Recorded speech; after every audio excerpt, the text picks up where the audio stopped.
Apuntes de Psicología. Resumen. Conferencia introductoria al psicoanálisis de 1985. Primera conferencia. Esto es palabras más, palabras menos, y dependiendo de la traducción, lo que dijo Freud. Yo no sé lo que saben del psicoanálisis, así que supondré que no saben nada. El psicoanálisis es una modalidad de tratamiento médico de pacientes neuróticos. Muchas cosas ocurren de manera diversa, directamente al revés de lo que es habitual en la medicina. Normalmente, al enfermo, con una técnica de medicina que le resulte nueva, le damos optimistas seguridades acerca del éxito del tratamiento. Cuando tomamos al neurótico bajo un tratamiento psicoanalítico, le exponemos la dificultad del método, la duración, los esfuerzos y sacrificios, y del resultado nada podemos asegurarle. Depende de su conducta, su inteligencia, docilidad y perseverancia. Les presentaré las deficiencias inherentes a la enseñanza del psicoanálisis y las dificultades respecto a toda su capacitación anterior y los hábitos que se oponen al psicoanálisis. Algo tengo que asegurarles: no habrán aprendido a realizar una indagación psicoanalítica ni a ejecutar un tratamiento.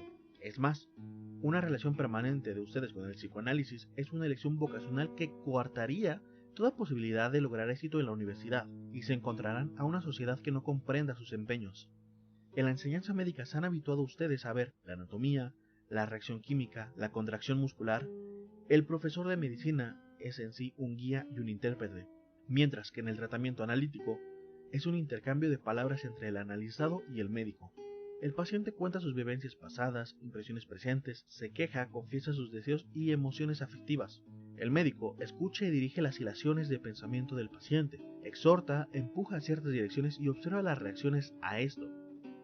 Los parientes incultos, impresionables por lo que se ve y palpa, nunca dejan de manifestar su duda. Las palabras fueron originalmente en salmos y conservan todavía su antiguo poder ensalmador. De esas se transmite el saber, despierta emociones, influyen y se dan juicios. Entonces, la conversación en que consiste el tratamiento psicoanalítico no soporta a terceros oyentes.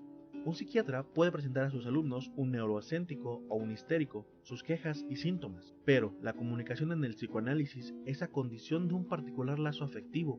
El paciente callaría tan pronto notara un solo testigo, pues esas comunicaciones tocan lo más íntimo de su vida anímica. No pueden ser oyentes de la terapia, solo pueden oír hablar de ella, como el historiador que les cuenta de Alejandro Magno sin él haber estado con él. Ahora, si no existe certificación objetiva del psicoanálisis ni posibilidad de hacer demostración pública, ¿cómo puede aprenderse?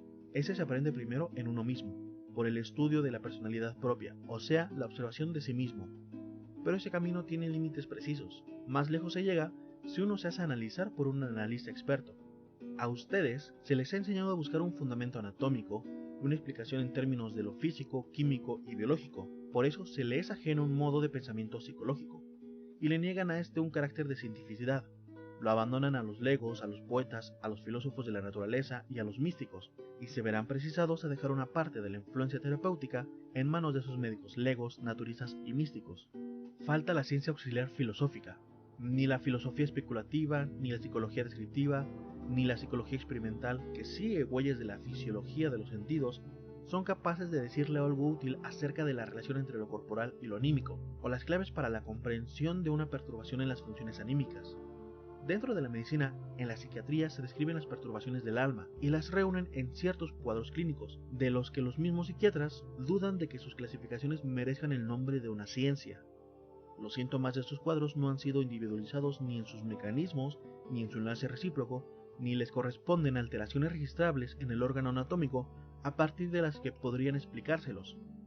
Y esas perturbaciones solo son susceptibles de influencia terapéutica cuando se les puede individualizar como efectos colaterales de una afección orgánica.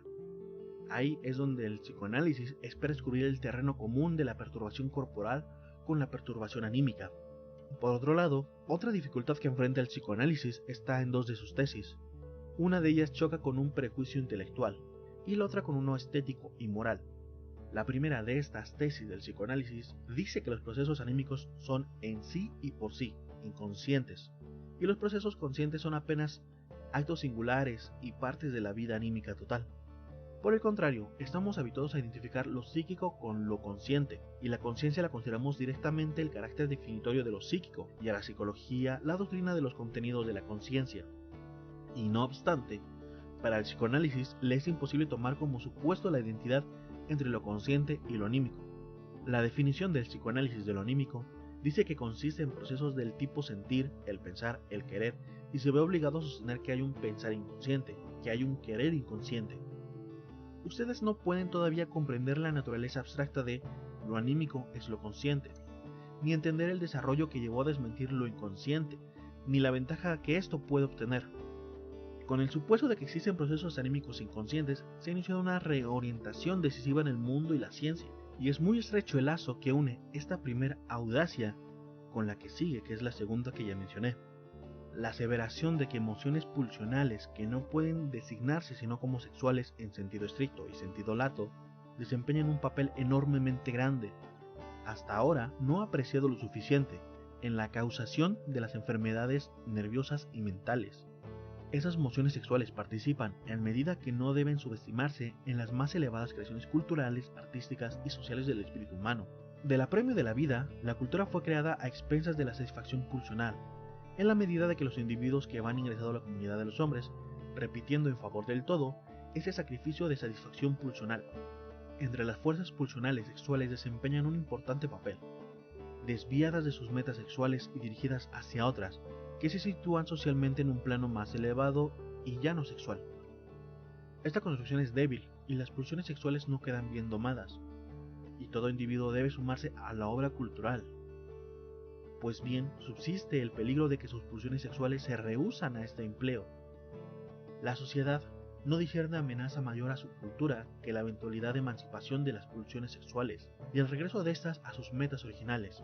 Por eso, no gusta que se reconozca la fuerza de las pulsiones sexuales y se ponga en claro la importancia que la vida sexual posee para los individuos. Con propósito pedagógico se opta por desviar la atención de todo ese ámbito y no soporta el hallazgo de la investigación psicoanalítica y daría cualquier cosa por ponerle un membrete de lo repulsivo en lo estético, vituperable en lo moral o peligroso. Es propio de la naturaleza humana el inclinarse por tachar de incorrecto a algo que no le gusta y después es fácil hallar argumentos en su contra. Y con eso terminamos esa primera conferencia. Mi nombre es Anuar Real. Buenos días, buenas tardes, buenas noches. Si gustan saber más, síganme en TikTok, YouTube y otras redes sociales. Bye.